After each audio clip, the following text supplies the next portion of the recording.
was 90,000 or 86,000 down to 81,000 and now down to 61,000. That is modeled on what America is doing. We are impressed by the American people. And I think. Hi, it's Stephen Sharp, Our Learning Revolution. And the coronavirus has sort of put a monkey wrench in my publishing. But I wanted to tell people that I was particularly proud to be an American today after watching the coronavirus press conference on Wednesday, April 8th. I realize that this is a controversial statement to make, but I watched the conference after shopping at Kroger and watching these teenagers gathering up the carts from the parking lot and literally running to get them into the store for their customers. Watching the press conference and after interacting with a lot of different people with a lot of different points on the political spectrum or continuum of political ideas. And I was proud to be an American today. Dr. Birx genuinely was so proud of the American people.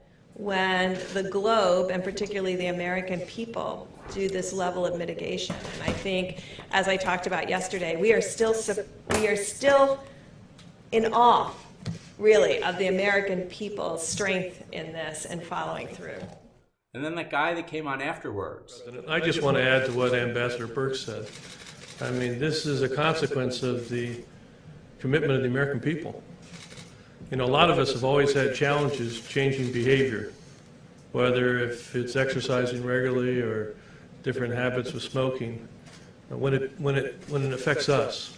What's been remarkable to watch here is how the American public has changed their behavior when it protects the vulnerable.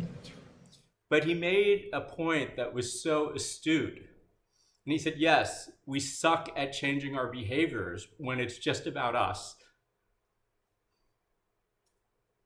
But when it comes to changing our behaviors for our fellow Americans, we were able to do it. And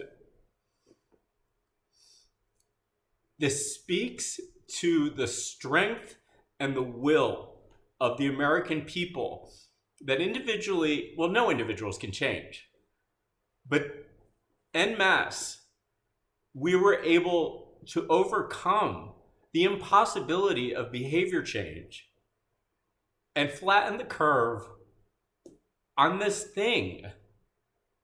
And I know that people disapprove of Donald Trump, and I think he also did a shitty job in the beginning.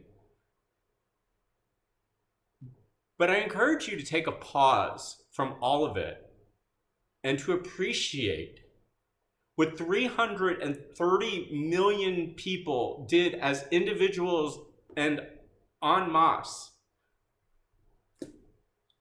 to conquer the coronavirus.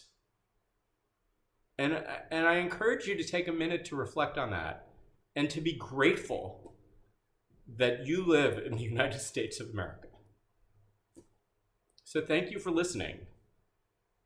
And thank you for staying at home and keeping your fellow Americans safe. Thank you.